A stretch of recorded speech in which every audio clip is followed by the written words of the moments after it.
నమస్తే, welcome to 95 news. ముందుగా బులెటిన్లో హెడ్లైన్స్ చూద్దాం.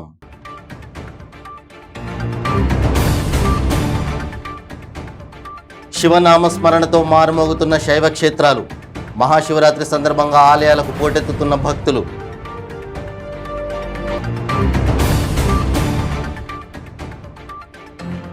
బ్రెయిలీలో కేసీఆర్ సంక్షిప్త జీవిత చరిత్ర. మంత్రి కేటీఆర్ చేతుల మీదుగా పుస్తకావిష్కరణ.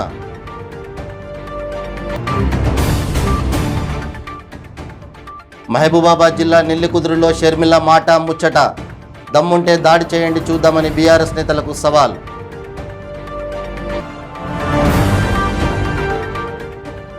డ్యాన్స్తో అదరగొట్టిన ఖమ్మం జిల్లా చింతకాని మండల ఎంఆర్ఓ. తనదైన టాలెంట్ను బయటికి తీసిన ఎంఆర్ఓ మంగిలాల్. ఇక ఇప్పుడు బులెటిన్లో డీటెయిల్స్ చూద్దాం. డాక్టర్ బిఆర్ అంబేద్కర్ కోనసీమ జిల్లా పి గన్నవరం నియోజకవర్గం అయినవిల్లిలో మహాశివరాత్రి పర్వదినాన్ని పురస్కరించుకొని ముక్తేశ్వరంలో కొలువుదీరిన ప్రముఖ శైవ క్షేత్రాలు శ్రీ ముక్తికాంత సమేత శ్రీ క్షణముక్తీశ్వర స్వామి, శ్రీ రాజరాజేశ్వరదేవి సమేత క్షణముక్తీశ్వర స్వామి వారి ఆలయాలకు భక్తులు పోటెత్తారు. వేకువజామునే వృద్ధ గౌతమి గోదావరి స్నానం ఆచరించిన భక్తులు ఆలయం వద్ద దీపారాధన చేసుకొని స్వామివారిని దర్శించుకున్నారు. స్వామివారికి ఆలయ అర్చకులు అభిషేకములు, ప్రత్యేక పూజలను నిర్వహించారు.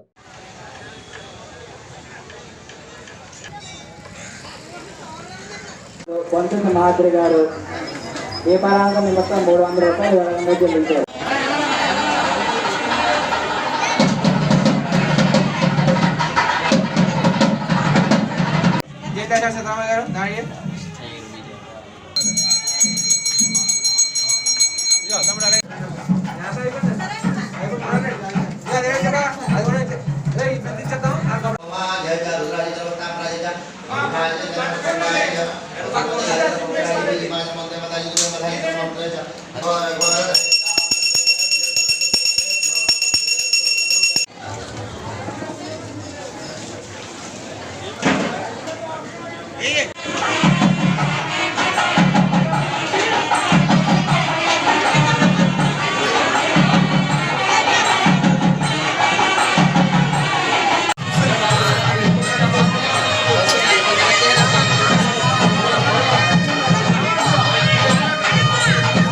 తెలంగాణ రాష్ట్ర ముఖ్యమంత్రి కల్వకుంట్ల చంద్రశేఖరరావు పుట్టినరోజు సందర్భంగా ఉద్యమకారుడు, ప్రస్తుత వికలాంగుల సంస్థ చైర్మన్ వాసుదేవరెడ్డి కేసీఆర్ సంక్షిప్త జీవిత చరిత్రను అందులు చదువుకునే బ్రెయిలీ లిపిలో ముద్రించారు. కేసీఆర్ సంక్షిప్త జీవిత చరిత్ర బెయిలీ పుస్తకాన్ని మంత్రి కేటీఆర్ ఆవిష్కరించారు. కేటీఆర్ మాట్లాడుతూ ఈ ఆలోచన అద్భుతమని వాసుదేవరెడ్డి బృందాన్ని ప్రశంసించారు. ఇక ఈ బ్రెయిలీ పుస్తకాన్ని అందులు చదివి వినిపిస్తుండగా ఒకసారిగా అందరి మనసులు భావోద్వేగంతో నిండిపోయాయి. ఈ కార్యక్రమంలో వాసుదేవరెడ్డితో పాటు MP Vaddiraju Ravichandra, MLC Karne Prabhakar, Balamallu Satish Reddy, concept director Lakshman Murthy, Ramesh Madasu తదితరులు పాల్గొన్నారు. కేసీఆర్ గారి సంక్షిప్త జీవిత చరిత్ర. కల్వకుంట్ల చంద్రశేఖర్ రావు గారు తెలంగాణ రాష్ట్రంలోని మెదక్ జిల్లాలోని చింతమడక గ్రామంలో 1954 ఫిబ్రవరి 17న రాఘవరావు వెంకటమ్మ దంపతులకు జన్మించారు. చంద్రశేఖర్ రావు గారి కుటుంబం ఎగువ మానేరు డ్యామ్ నిర్మాణంలో భూమి కోల్పోయి చింతమడక గ్రామంలోనికి వచ్చి స్థిరపడ్డారు. దీనివల్ల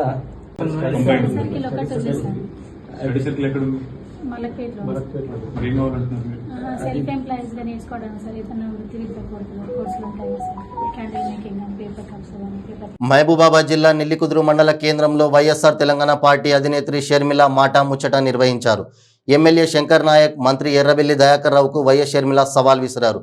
షర్మిల మాట్లాడుతూ పాదయాత్రను అడ్డుకునేలా కార్యకర్తలు ఉసిగొల్పుతున్నారన్నారు. ఎలా పాదయాత్ర చేస్తారో చూస్తా అని బెదిరించే ధోరణిలో మాట్లాడుతున్నారని అన్నారు. ఒక్క సైగ చేస్తే కార్యకర్తలు మాపై దాడి చేస్తారట.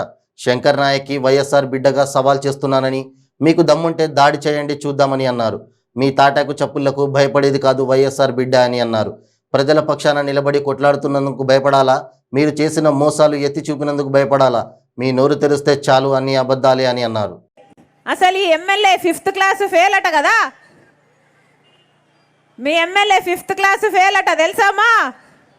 మరి 5th క్లాస్ ఫెయిల్ అయినోడికి మంత్రి పదవి ఇస్తే మరి ఖాళీగా ఉన్న బీర్ బాటలు, బ్రాందీ బాటలు అమ్ముకొని పంచాయతీని నడుపుకోండి అనక ఇంకా ఏమంటాడు?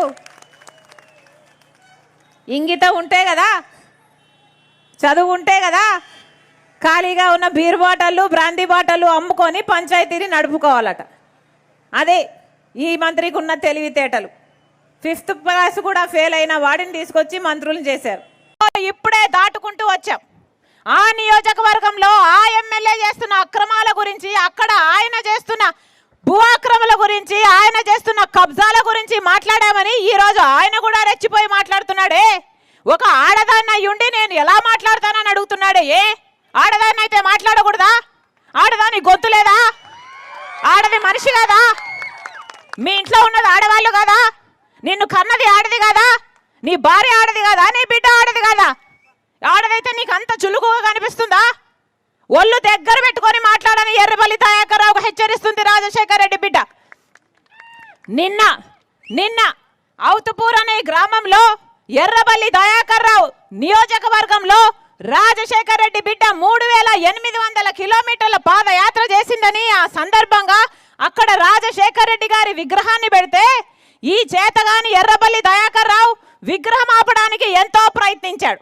కానీ అక్కడ గ్రామస్తులే రాత్రంతా కాపలా కాసి సలిమంట వేసుకొని అక్కడ ఆడవాళ్ళు సైతం ఆ విగ్రహాన్ని కాపలా కాచి మరీ కాపాడుకున్నారు.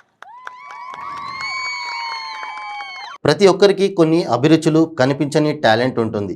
తాము సింగర్ కావాలని, డాన్సర్ కావాలని, లేదా హీరో, పెయింటింగ్, ఫోటోగ్రాఫర్ కావాలని భావిస్తుంటారు. అయితే పరిస్థితులు అనుకూలించక, తల్లిదండ్రుల ఒత్తిడి వల్ల, మరో ఇతర కారణాల తమలో ఉన్న కళను అనదొక్కుని చదువుకొని ఉద్యోగాలు సంపాదిస్తారు. తర్వాత పెళ్లి, పిల్లలు వంటి సంసార బాధ్యతల్లో మునిగి తేలుతారు.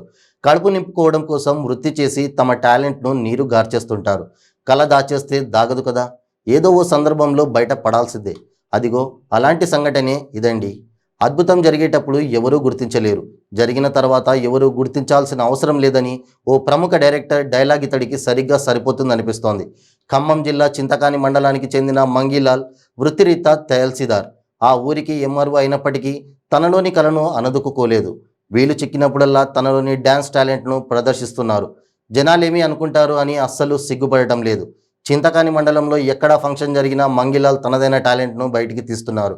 డ్యాన్స్తో అక్కడి ప్రజలను ఎంటర్టైన్ చేస్తున్నారు.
ఏపీ ప్రభుత్వంపై ఏపీ జేఏసీ అమరావతి అధ్యక్షుడు బొప్పరాజు వెంకటేశ్వర్లు సంచలన వ్యాఖ్యలు చేశారు.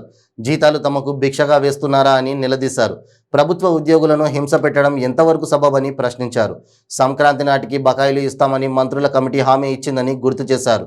అయితే ఇంతవరకు బకాయిలు ఇవ్వలేదని మండిపడ్డారు. సిపిఎస్ వాటా డబ్బులను కూడా 11 నెలలుగా ప్రభుత్వం వాడేసుకుందని తీవ్ర విమర్శలు చేశారు. చేసిన నెలకు సంబంధించి ప్రతి నెల చివరి రోజు జీతాలు ఇవ్వాలని చట్టం ఉందని బొప్పరాజు వెంకటేశ్వర్లు గుర్తు చేశారు.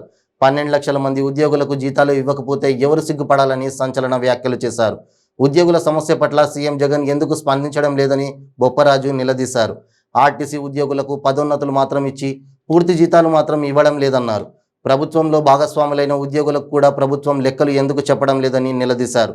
పూర్తి స్కేల్ జీతంగా ఇవ్వాల్సి వస్తుందని, ఉద్యోగుల క్రమబద్ధీకరణ చేయకపోవడం దారుణమని ఆవేదన వ్యక్తం చేశారు. ఉద్యోగులను గాలికి వదిలేశారని ధ్వజమెత్తారు. ఉద్యోగుల సహనాన్ని పరీక్షించవద్దని హెచ్చరించారు. ఫిబ్రవరి 26న తమ భవిష్యత్తు కార్యాచరణ ప్రకటిస్తామని బొప్పరాజు స్పష్టం చేశారు. ఉద్యోగులు ప్రభుత్వంలో భాగమే అంటున్న ఆర్థిక శాఖ తమకు ఎందుకు లెక్కలు చెప్పడం లేదని ప్రశ్నించారు. ఉద్యోగుల వేతనాలు సరైన సమయంలో జమ అవుతున్నాయో లేదో తెలియని పరిస్థితి ఉందన్నారు. ప్రభుత్వ ఉద్యోగులకు 1వ తేదీన వేతనాలు ఇచ్చే పరిస్థితి లేదన్నారు. అవుట్సోర్సింగ్ ఉద్యోగులకు కనీస వేతనం 30% పెంచాలని పీఆర్సీ కమిషనర్ సిఫార్సు చేసిన రాష్ట్ర ప్రభుత్వం 23% కూడా పెంచలేదని మండిపడ్డారు.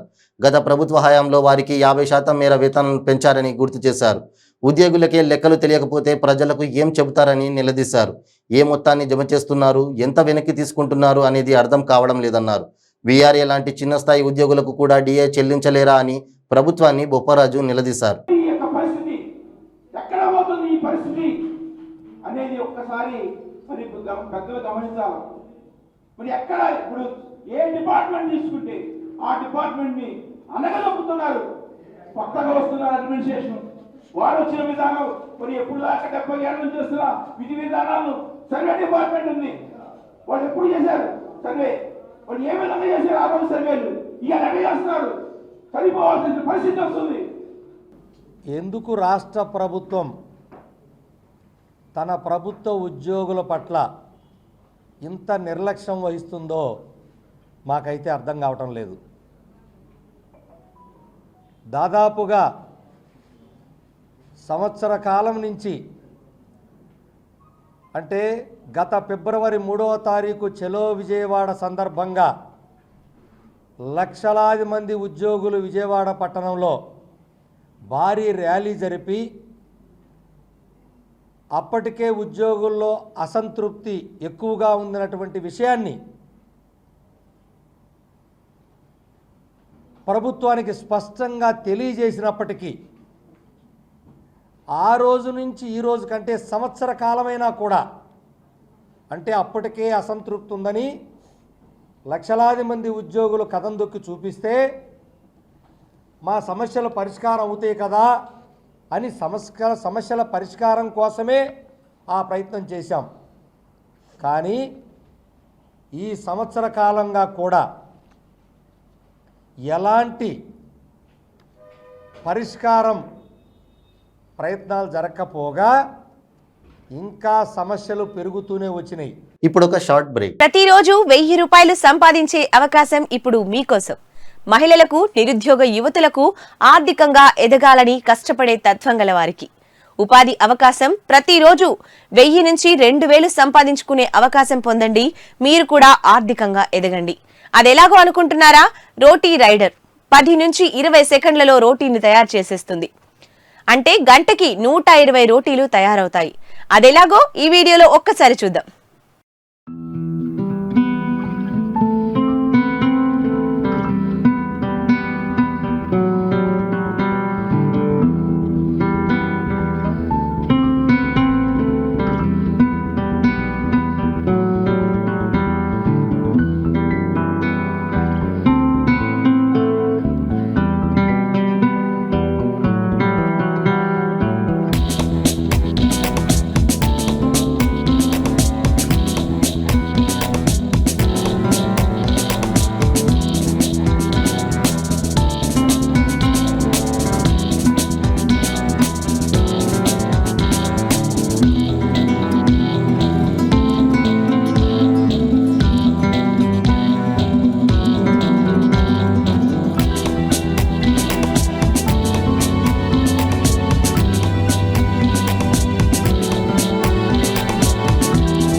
క్యాన్సర్ క్యాన్సర్ క్యాన్సర్ క్యాన్సర్ కి మందు దొరికింది.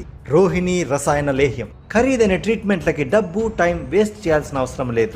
24 రకాల క్యాన్సర్లలో మీది ఏ రకమైన 1, 2, 3, 4 స్టేజ్లలో ఏ స్టేజ్ లో ఉన్నా వాడండి రోహిణి రసాయన లేహ్యం. 9 రోజుల్లో ఫలితాలు ప్రారంభం. 30 రోజుల్లో క్యాన్సర్ దూరం చేసేందుకు తోడ్పడుతుంది. రోహిణి రసాయన లేహ్యం ప్రభుత్వ ఆయుష్ సంస్థచే ఆమోదింపబడిన 100% మూలికా లేహ్యం రోహిణి రసాయన లేహ్యం. ఇప్పుడే ఆర్డర్ చేయండి. క్యాన్సర్ నుండి సంపూర్ణ ఆరోగ్యవంతులుగా జీవించండి. రోహిణి రసాయన్ 100% ఆయుర్వేదం, GMP certified. Welcome back to 95 news. Students industries మధ్య ఉన్న దూరం తొలగించి వారికి అన్ని రంగాలలో అప్రెంటిస్ అవకాశాలు పెంపొందించేందుకు నేషనల్ అప్రెంటిస్షిప్ అవేర్నెస్ వర్క్షాప్ ఎంతగానో ఉపయోగపడుతుందని skill India AP and Telangana regional director Srinivasarao పేర్కొన్నారు. కాకినాడ JNTU అలుమిని ఆడిటోరియంలో director general of training, national director of skill development and entrepreneurship Andhra Pradesh ఆధ్వర్యంలో నేషనల్ అప్రెంటిస్షిప్ అవేర్నెస్ వర్క్షాప్ జరిగింది. కార్యక్రమానికి కాకినాడ ప్రభుత్వ ITI ప్రిన్సిపల్ వేణుగోపాల్ వర్మ అధ్యక్షత వహించగా రీజనల్ డైరెక్టర్ శ్రీనివాసరావు ముఖ్య అతిథిగా పాల్గొన్నారు.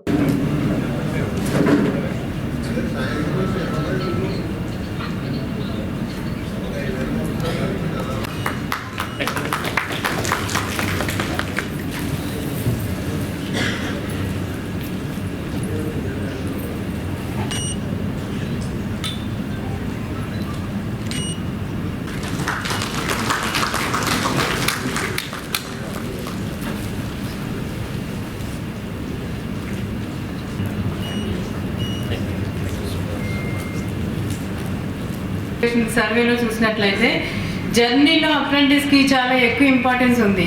కాబట్టి అక్కడ అన్ఎంప్లాయ్మెంట్ రేట్ చాలా తక్కువ అని మనం అబ్జర్వ్ చేస్తూ ఉంటాం. సో ఇండియాలో చూసినట్లయితే లాస్ట్ ఒక డికేడ్ నుంచి మాత్రమే ఈ అప్రెంటిస్కి బాగా ఇంపార్టెన్స్ ఇవ్వడం జరుగుతుంది. అప్రెంటిస్ చేసిన వాళ్ళ సంఖ్య కూడా ఈ మధ్య కాలంలోనే పెరగటాన్ని మనం చూస్తున్నాం. ఇప్పుడు కంట్రీలో ఇండస్ట్రియల్ సెక్టర్ అభివృద్ధి చెందాలంటే ఖచ్చితంగా క్వాలిటీ ఆఫ్ ఎంప్లాయ్మెంట్ కావాలి. క్వాలిటీ ఆఫ్ ఎంప్లాయ్మెంట్ కావాలి అంటే ఖచ్చితంగా అప్రెంటిస్ అయిన వాళ్ళు మాత్రమే క్వాలిటీ సర్వీసెస్ని ప్రొవైడ్ చేయగలరు. సో ఇప్పుడు ఉన్న ట్రెండ్ ప్రకారం ఈ స్కిల్స్ డెవలప్ చేయటం, అప్రెంటిస్కి ఎక్కువ ఇంపార్టెన్స్ ఇవ్వడం చాలా అవసరం. దాని ద్వారా దేశంలో యువత అభివృద్ధి చెందుతారు, ఇండస్ట్రియల్ సెక్టర్ అభివృద్ధి చెందుతుంది. కాబట్టి ఇలాంటి ఒక వర్క్షాప్ కండక్ట్ చేయడం అనేది చాలా ఇంపార్టెంట్. ఇటు విద్యా సంస్థలు పాల్గొనడం, అటు ఇండస్ట్రియల్ సెక్టర్, ఈ ఇద్దరూ కలిసి ఒకే వేదిక మీద ఇలా తమ అనుభవాలు చెప్పుకుని ఫ్యూచర్ జనరేషన్స్కి ఉపయోగపడే ఇలాంటి మంచి ప్రోగ్రామ్ కండక్ట్ చేయడం చాలా ఉపయోగకరం అనేది నా ఉద్దేశం. ఈ అవకాశాన్ని ఇచ్చినందుకు ధన్యవాదాలు తెలియజేస్తాను. మేజర్ లేని పిల్లలు ప్రేమించుకొని పెళ్లి చేసుకుంటే SI స్టేషన్కి పిలిచి అనుచితంగా ప్రవర్తించారని బాధిత కుటుంబం NTR జిల్లా మైలవరం కోర్టులో ప్రైవేట్ కేసు ఫైల్ చేసింది. రెడ్డిగూడెం SI ఆనంద్ కుమార్పై విచారణ చేపట్టి రిపోర్టును సమర్పించాలని మైలవరం CIని Mylavaram first class judicial magistrate court ఆదేశించింది.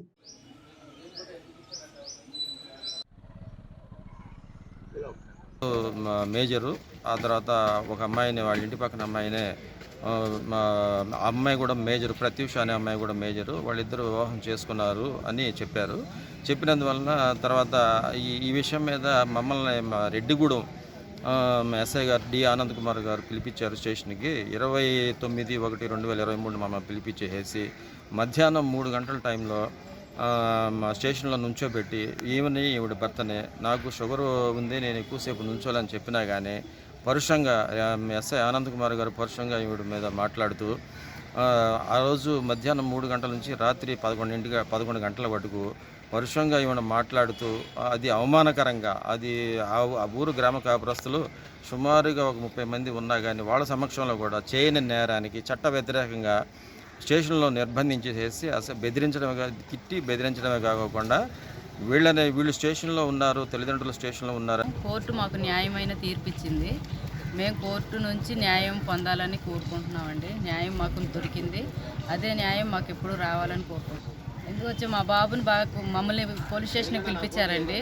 పోలీస్ స్టేషన్కి పిలిపించి మా ఆయన గారిని నన్ను 8 గంటలు నిలబెట్టి సాయంత్రం 3 వరకు నుంచి రాత్రి 11 వరకు నిలబెట్టి నాకు షుగర్ పేషెంట్ అని చెప్పినా కానీ వినుకోకుండా ఎంతో బాధలు పెట్టి మమ్మల్ని నుంచోవాల్సిందే, మీరు ఎక్కడ నుంచోవే అని చెప్పి అసలు ఒక లేడీస్ నేను కూడా చూడకోకుండా అంతమందిలో పెట్టుకొని నన్ను ఎంతో అసభ్యంగా వాళ్ళ ముందు మాట్లాడి నన్ను ఎంతో చిత్రహింసలు చేసి మా భర్తని అటు నుంచారా ఇటు నుంచారా ఏంద్రా నీ పోజు ఏంట్రా నా కొడక అని తిట్టి ఎంతో కష్టపెట్టి మమ్మల్ని నా కొడుకుని పిలిచి నా కొడుకు మమ్మల్ని చూడటానికనే వచ్చిన నా కొడుకుని ఎన్నో బాధలు పెట్టి నా కొడుకుని కొట్టి తిట్టి అసలు ఆ పిల్లోడిని పట్టబెట్టి చేతుల మీద కాళ్ళ మీద కొడుతుంటే నా కొడుకు తలబట్టుకొని ఏడ్చినా కానీ అసలు ఏంట్రా నా కొడక చెప్పరా ఎక్కడికి వెళ్ళాడు నీ కొడుకు నీ అన్నయ్య నీ తమ్ముడు ఎక్కడికి వెళ్ళాడు చెప్పరా నీకు తెలియకుండా ఎక్కడికి వెళ్ళిందిరా నీ అమ్మ ఎక్కడ పంపించింది ఈ రెడ్డిగూడెం పోలీస్ స్టేషన్ ఎస్ఐ గారు ఎంత చిత్రహింసలు మాకు పెట్టారండి. అసలు మేము ఎక్కడ అసలు మమ్మల్ని ఏం చేస్తారో కూడా మాకు భయం వేసిందండి. అసలు ఆయన ఒక ఎస్ఐ గారు మాకు రక్షణ కలిగిద్ది ఆయన వల్ల అని కూడా అనుకోకుండా మేము చాలా భయపడిపోయామండి. ఎస్ఐ గారు లాంటి ప్రవర్తనే లేదండి ఆయన దగ్గర. అసలు మేము అధికారులకు ఫిర్యాదు చేయడానికి మాకు ఎవరు లేరండి. మేము అసలు అనుకోకుండా వెళ్ళామండి. మమ్మల్ని పిలిపించారు ఎస్ఐ గారు ఎందుకు పిలిపించారు, ఆయన మా ఆటలకు మనం అంగీకరించాలని చెప్పి ఆయనకైనా మనం న్యాయం చేయాలని చెప్పి మేమిద్దరం మా భార్య భర్తలు వెళ్ళామండి. వెళ్ళిన తర్వాత మేము ఎవరికి చెప్పలా, మేమిద్దరమే వెళ్ళిన తర్వాత తీసుకెళ్ళి అది ఏంటండి పిలిచారంట ఏంటండి అని అంటే ఒక్క మాట, ఏంటి పిలిచేదేంటి, నువ్వేం చేసినవే, నీ కొడుకుని ఏం చేసి ఎక్కడ పంపించినవే, ఆ పిల్లని ఏం చేసినవే, నీకు లాంటి చరిత్రనే దాన్ని కూడా చేస్తావా, నీ చరిత్ర ఎలాంటిది నాకు తెలుసు, నువ్వు ఎలాంటిదని నాకు తెలుసు, ఎలాంటివన్నీ మాట్లాడి అటు నుంచవే ఇటు నుంచవే నీ తోట తీస్తానే లేడీస్ పోలీసుని తీసుకొచ్చి నీ తోట తీపిపోతే నేను ఎందుకే, ఆ పిల్ల ఎక్కడుందో ఇప్పుడు నువ్వు చెప్పాలే నాకు, అటు నుంచవే ఇటు నుంచవే, అసలు నీకు నుంచునే అరకత కూడా లేదు నీకు అని అసలు ఎంత అసభ్యంగా మాట్లాడిందంటే అండి, నాకు న్యాయం జరిగిందాక నేను ఇది పోరాడుతూనే ఉంటానండి. నేను మాజీ మంత్రి కన్నా లక్ష్మీనారాయణ చేసిన వ్యాఖ్యలపై స్పందించాల్సిన అవసరం తనకు లేదని బీజేపీ రాష్ట్ర అధ్యక్షుడు సోము వీర్రాజు అన్నారు. కన్నా లక్ష్మీనారాయణ తనపై చాలా కాలం నుండి ఆరోపణలు చేస్తున్నారని, కన్నా వ్యాఖ్యలపై అప్పుడు స్పందించలేదని ఇప్పుడు స్పందించాల్సిన అవసరం లేదన్నారు. అయితే ఆంధ్రప్రదేశ్ అభివృద్ధి పథంలో నడవాలంటే బీజేపీ జనసేన ప్రభుత్వ స్థాపన జరగాలని అన్నారు.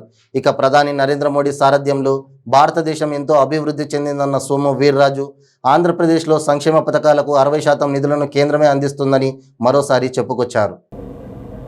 నేను వారి ఆరోపణలు చాలా కాలం నుంచి జరుగుతున్నాయి. నేను ఎప్పుడు కూడా స్పందించడం లేదు, ఇప్పుడు కూడా స్పందించాను. నేను 78 నుంచి పార్టీలో పనిచేస్తున్నాను. నా గురించి నేను చెప్పుకోను. నేను 2 జిల్లాలకి ఇన్ఛార్జిగా ఉంటూ 1998లో వాజ్పేయి గారి నాయకత్వంలో 2 పార్లమెంట్ సీట్లు మా రాజమండ్రి కాకినాడ 98లో పొత్తు లేకుండా నెగ్గించాం. అట్లా నా జోన్లో 5 ఎమ్మెల్యేలు అయ్యాను, 2 సెంట్రల్ మినిస్టర్లు అయ్యాను. నేను పార్టీ కార్యకర్తని, పార్టీని చురుగ్గా పనిచేసే కార్యక్రమంలో నిరంతరం ఉంటాను. పెద్దలు ఎవరన్నా ఏదన్నా అన్నా వాటిని నేను వ్యక్తిగతంగా స్వీకరించాను. ఓకే, అదే కాకుండా పార్టీలో కార్యకర్తలు శ్రేణుల్లో కూడా కొంత గందరగోళ వాతావరణం నెలకొందనేది బీజేపీ శ్రేణుల నుంచి వినిపిస్తున్నాం. దీని మీద ఒక క్లారిటీ మీరు ఏమన్నా ఇస్తారా? పార్టీ కార్యకర్తలకు అందరికి కూడా ఈ రాష్ట్రంలో అధికారంలోకి రావడం లక్ష్యం. మేము ఎప్పుడు ఆంధ్ర రాష్ట్రంలో మేము ఒక్కడమే పోటీ చేసాం. బై ఎలక్షన్లో తిరుపతిలో మాతో తెలుగుదేశం పోటీ చేసింది. ఆత్మకూరులో మేము ఒక్కడమే పోటీ చేసాం, ఏ పార్టీ పోటీ చేయలేదు. బద్వేల్లో మేము ఒక్కడమే, భారతీయ జనతా పార్టీ ఒక్కటే పోటీ చేసింది. 1% ఓట్ల నుంచి బద్వేలు ఆత్మకూరులో 14% ఓట్లకి వెళ్ళాం.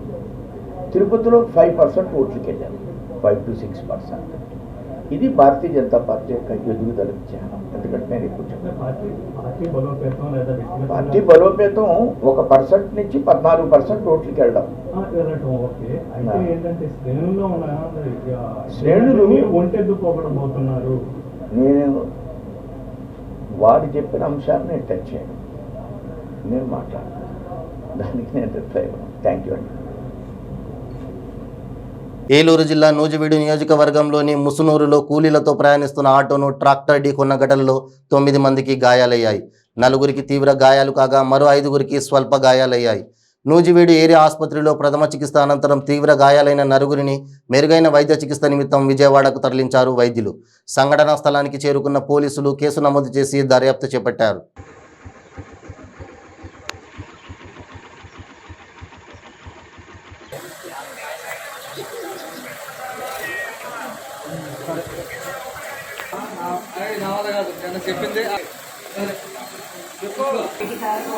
బ్లడ్ అసలు తాగట్లేదు కదండి, అసలు ఏంటి తాగట్లేదు కదండి. రండి ఒకసారి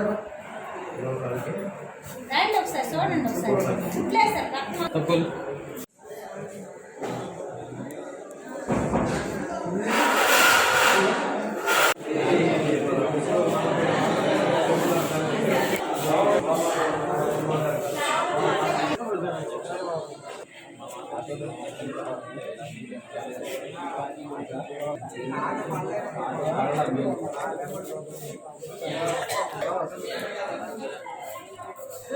తెలంగాణ ముఖ్యమంత్రి కేసీఆర్ జన్మదినం పురస్కరించుకొని మలక్పేట్ బీఆర్ఎస్ నాయకుడు బిన్ రాజు ముఖ్యమంత్రి కేసీఆర్ ఆయుధారోగ్యాలతో 100 ఏళ్లు సంతోషంగా జీవించాలని కోరుకున్నారు. ఆలయంలో ప్రత్యేక పూజలను కూడా నిర్వహించారు. కేసీఆర్ జన్మదినం సందర్భంగా 100 బస్తాల బియ్యాన్ని సైదాబాద్లో పేదలకు పంపిణీ చేశారు. ఈ సందర్భంగా రాజు మాట్లాడుతూ తెలంగాణ రాష్ట్ర ముఖ్యమంత్రి కేసీఆర్ రాష్ట్ర రాజకీయాలతో పాటు దేశ రాజకీయాలలో కూడా రాణించాలని, వారికి శక్తిని ప్రసాదించాలని అమ్మవారిని కోరుతున్నట్లు బిన్ రాజు తెలిపారు.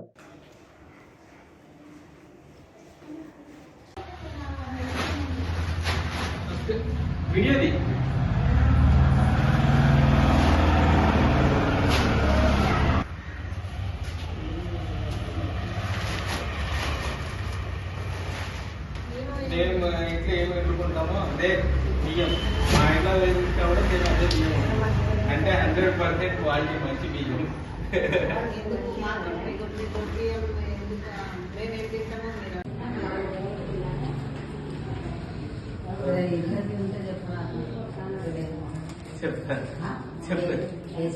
ఈరోజు కేసీఆర్ గారి జన్మదినం సందర్భంగా మేము 100 బ్యాగుల super fine rice, Sona Masoori rice పేదలకు పంచడం జరిగింది. వాళ్ళ అర్హతను బట్టి అంటే వాళ్ళకి సంవత్సరానికి సరిపడా కొందరికి 8 బ్యాగులు, కొందరికి 6 బ్యాగులు, కొందరికి 2 బ్యాగులు, చివరికి 1 బ్యాగు వరకు అంటే వాళ్ళ కుటుంబానికి సరిపోయాన్ని అంటే టోటల్ ఇయర్కి సరిపోయాన్ని బియ్యం పంచడం జరిగింది.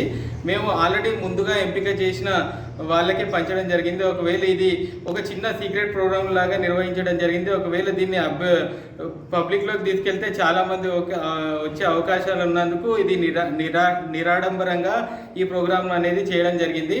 ఇది అంతేకాకుండా మా కేటీఆర్ గారు గిఫ్ట్ ఏ స్మైల్ అనే కార్యక్రమం ప్రారంభించారు ఆయన బర్త్డే సందర్భంగా. అందులో భాగంగా కూడా ఈ యొక్క బియ్యం పంపిణీ చేయడం జరిగింది. అలాగే మేము రాష్ట్ర వ్యాప్తంగా నేను ఈరోజు 1000 మొక్కలను నాటబోతున్నాను. అది మన జోగినపల్లి సంతోష్ అన్న గారు స్టార్ట్ చేసిన గ్రీన్ ఛాలెంజ్ కార్యక్రమంలో భాగంగా 1000 మంది మొక్కలను నాటడమే కాకుండా మిగతా మొక్కలను మా పార్టీ కార్యకర్తలకు, మా కాలనీ వాసులకు పంచడం జరుగుతుంది. బులెటిన్ ముగించే ముందు హెడ్లైన్స్ మరోసారి.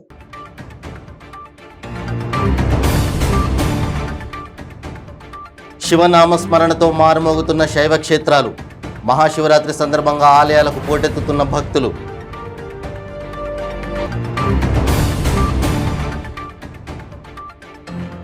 బ్రెయిలీలో కేసీఆర్ సంక్షిప్త జీవిత చరిత్ర. మంత్రి కేటీఆర్ చేతుల మీదుగా పుస్తకావిష్కరణ.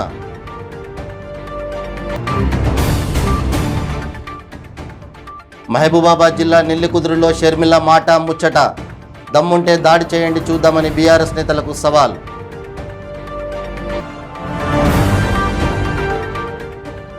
డాన్స్తో అదరగొట్టిన ఖమ్మం జిల్లా చింతకాని మండల ఎంఆర్ఓ. తనదైన టాలెంట్ను బయటికి తీసిన ఎంఆర్ఓ మంగిలాల్. ఇవి బులెటిన్ అప్డేట్స్. మరిన్ని అప్డేట్స్ కోసం చూస్తూనే ఉండండి 95 న్యూస్. ప్రతిక్షణం ప్రజాక్షేమం కోసం. నమస్తే.